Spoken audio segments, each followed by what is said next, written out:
The birth chart is a symbolic map of the heavens at the moment when we take our first in-breath, and snapshot. And the planets don't stop moving, they carry on moving. And when we study where they are now compared to where they were then, when we were born, that study is called transits. Transits, of course, means moving. And the planets move through a cycle, and that cycle of their movement relates to where they were in our horoscope and where the other planets were. So two types of transits can be seen. The transits of a planet to its own position. So, example, Jupiter might be square Jupiter, or it might be a Jupiter return, which means it's in exactly the same place it was when you were born.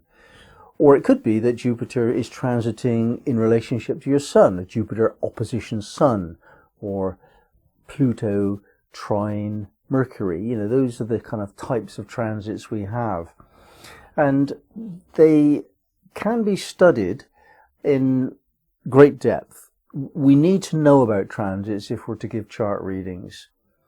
If a client comes, they don't really usually have a clear question. They say, "Oh, you tell me about myself." I said, "Well, why did you come?" "You tell me, you're the astrologer. I've heard that said to me." And it's kind of missing the point, because you need to ask a question if you want an answer. And if you actually ask an astrologer to give you both question and answer, you won't get much from the reading. So you need to ask your question.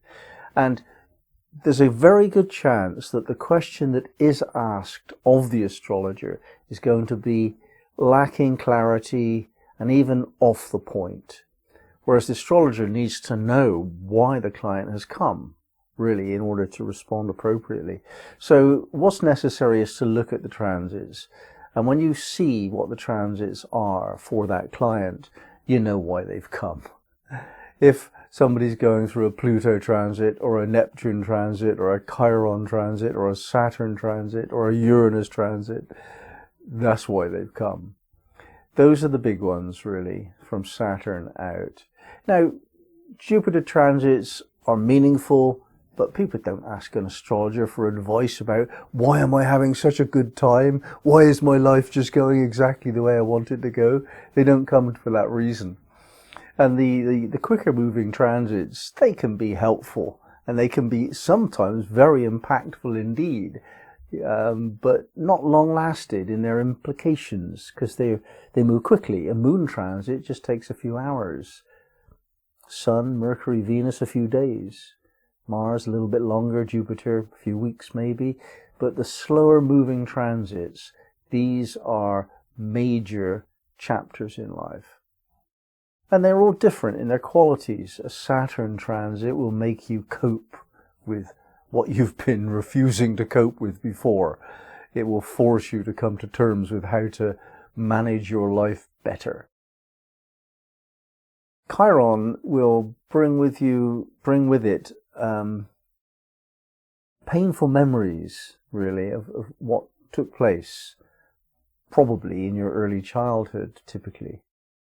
And yet, with that, also a new way of seeing that event, so that you can shift your perception.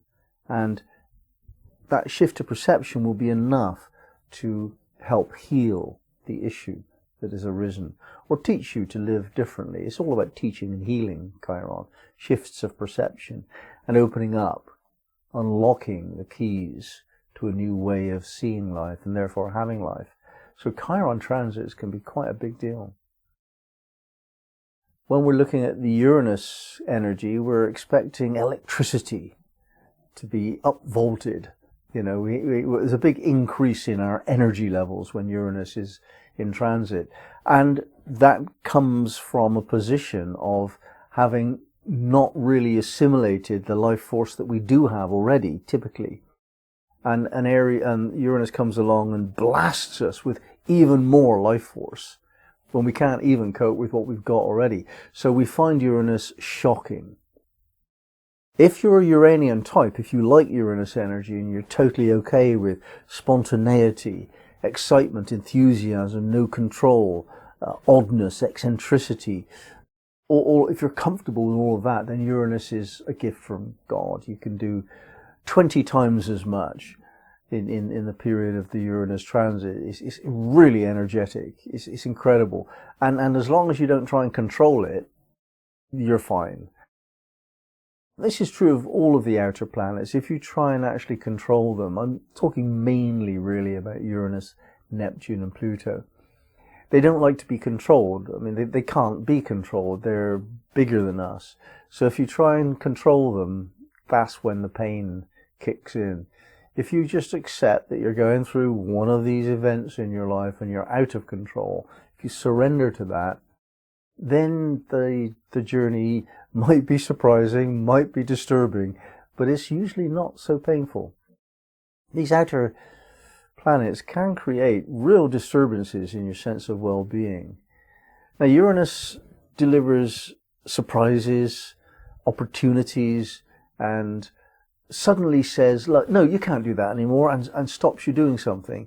That relationship is wrong.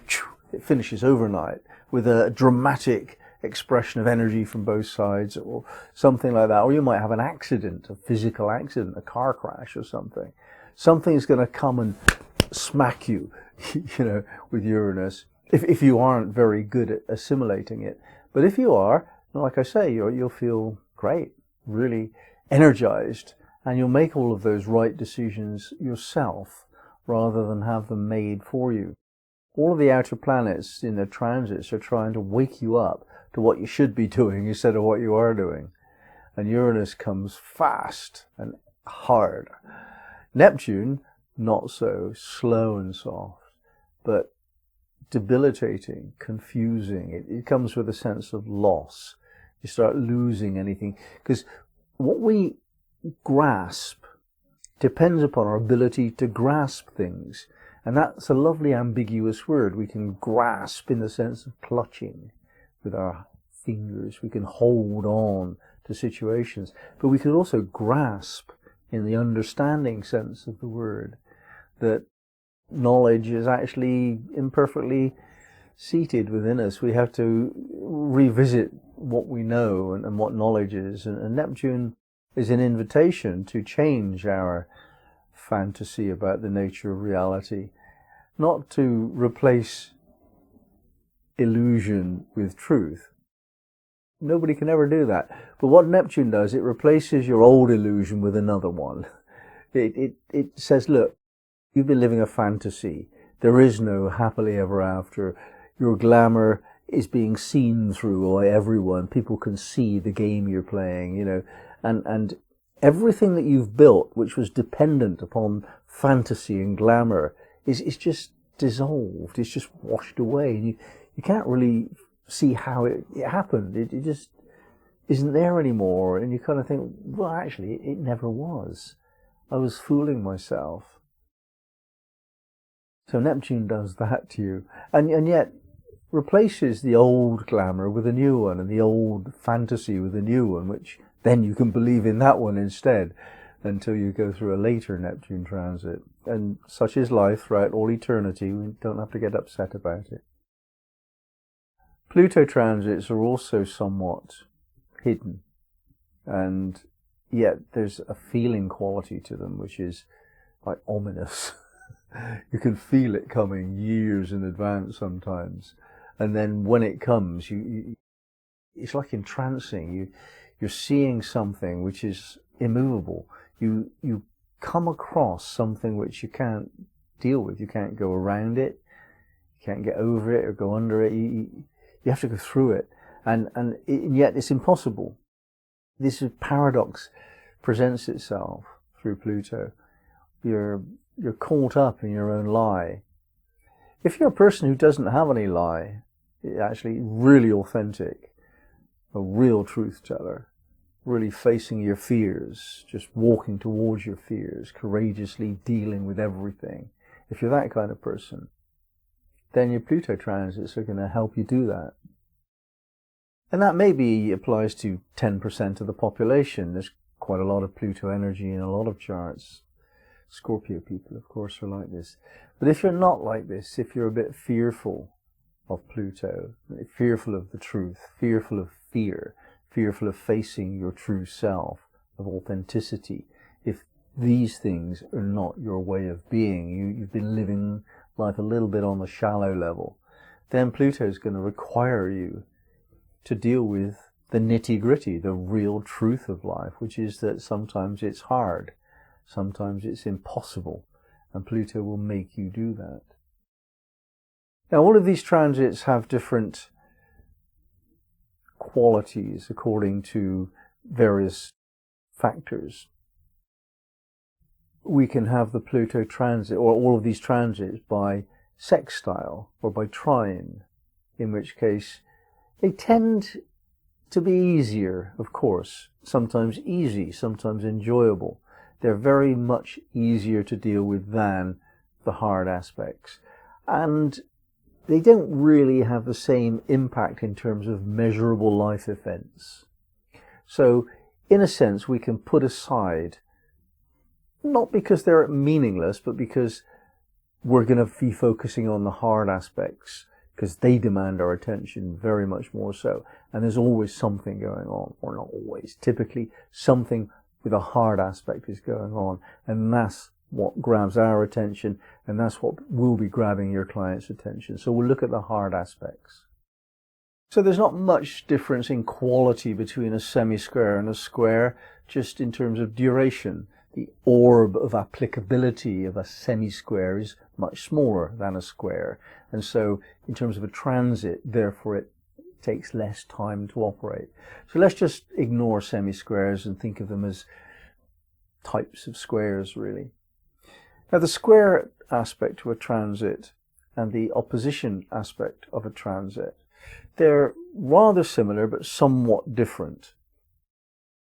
And we can understand the difference if we look at the nature of cycles, generally speaking. A cycle has a beginning, and that's aligned to the conjunction, a transit by conjunction. Let's say Pluto's going over your sun. That's the beginning of a cycle. In this particular case, we will not see the end of the cycle because Pluto transits are longer than our life expectancy.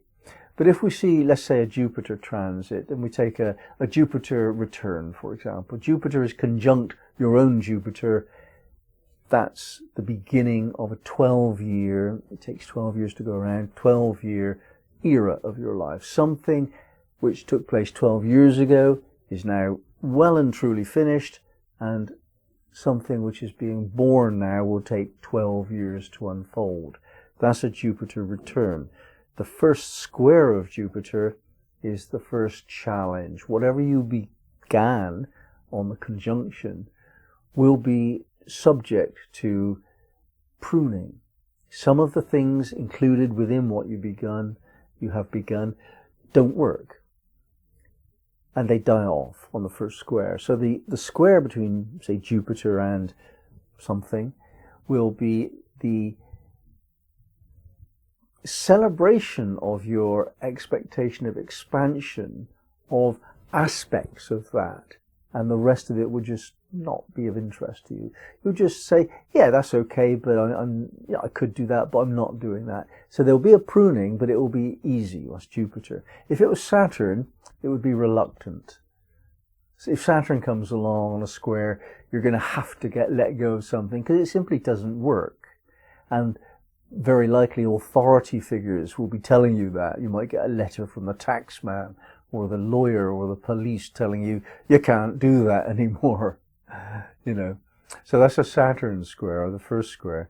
The Saturn opposition, if we move to Saturn now, the Saturn opposition will be the, shall we say, the flowering of what was begun on the conjunction. Think in terms of the cycle of a seed.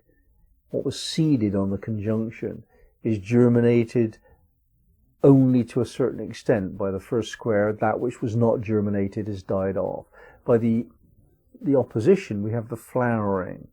So if we're looking at, let's say now, a Saturn cycle, Saturn in transit by conjunction of one of your planets is saying, Nope, you can't do that. You need to do this and take responsibility for yourself a bit more. Saturn conjuncting your Venus. Come on, stop messing around with all of these casual relationships. Get serious about who you want to be with. That'll be a Saturn conjunct Venus. You might meet somebody who really won't do if you only want a bit of fun and pleasure, but is exactly the kind of person you want if you want to settle down. Let's say, take this example further, you get to the Saturn square. No, you can't do that anymore. You can't keep on going out on a Friday night and getting drunk with the lads. You know, you can't spend all your money on this particular hobby, you know, because you're actually in a responsible relationship. So Saturn opposition Venus, it's just like either the fullness of that level of commitment, you might get married, or the end of it because you can't commit to that level, you might separate. So we see that Saturn is not at all bad when it comes to relationships. If Saturn's going through your 7th house, having just conjuncted your descendant, then Saturn is actually going to stabilize your relationships if they're worth keeping, but get rid of those which aren't. It's a pruning device. The opposition will give you the whole picture. You know, whatever was seeded on a conjunction will be flowering into consciousness on the opposition. And then when it comes to the closing square, it will be, shall we say, fruiting. You know, that's the nature's metaphor for this cycle. So the fruits of what you seeded on the conjunction are available to you on the closing square. Which also means the end of certain aspects of that behavior. Because once you've got the fruit, you can only actually use it for a small period of time. Beforehand, it's too unready. After, it's overripe. There's a window of opportunity on the closing square that you know that if you don't actually act to enjoy the fruits of your possibilities, then you'll lose it. So it's quite ruthless. And then we come to towards the conjunction again, and we're finishing up the old, ready for the new. So if you want to understand what a particular transit means, think about where it is in the cycle. Notwithstanding some of these cycles don't complete. Pluto's too long, Neptune's too long. Uranus, you have to wait until you're 84 before you see the conjunction, which, you know, not a lot of people have that awareness. And it's possible, therefore, to understand the context of any particular transit. The big ones, of course, are those which conjunct or transit in any way your sun, your moon, and your ascendant, your midheaven, your nadir, your descendant. All the 4 angles, therefore, in your sun, moon, maybe even the north node, although less likely. The ones you're really going to notice are the angles, the sun and the moon. And if you've got a slow moving planet, especially Pluto, Neptune, or Uranus, but Pluto and Neptune are the biggest, worst, as it were, then you're going to go through something absolutely life-changing. It's a watershed moment in your life. There's before that transit, and then there's after that transit. And you'll look back in the fullness of time at that point in time when you did something or something happened to you and that changed everything forever. That kind of event. We don't all have these, or all of them anyway. I recently had a Pluto transiting by conjunction with my ascendant. Pluto crossing my ascendant. It made me emigrate. Basically, I moved my base of operations to another country. That kind of thing is something I remember for the rest of my life. There was a time before Ireland and a time in Ireland, and Pluto marked that difference. And I went through a Neptune transit to my moon once, so I think that was the most uncomfortable for me. And all of these moon in Taurus like habits I had, I needed my reputation, I needed my work, I needed my home, I needed my wife, I needed my health, I needed all of these things in such a kind of possessive moon in Taurus kind of way. And Neptune came along and just said, no, you don't, and destroyed all of those things in my life. I was wiped out. And it was devastating, you know, the strongest event of my life. But only until I really got that that was all wrong. That was based on an image of myself that had become outdated. I couldn't let go of all of that. It was just too much. But a part of me, that part of me that is responding fully to the transits, could. And I was moved from one position to an interregnum period where actually you're nowhere. You're not in the old state and you're not in the new state. You don't know what's going on. That's the uncomfortable part. That's purgatory. And then little by little, you know, you notice things are starting to come good again. The spring has come and you start creating your new life, which is immeasurably better than the old one. These transits, especially Pluto and Neptune, when you're in the middle of them, you really, really wish there were no such things as outer planet transits. But when you're actually the other side of one, it's wonderful. It really is worth it.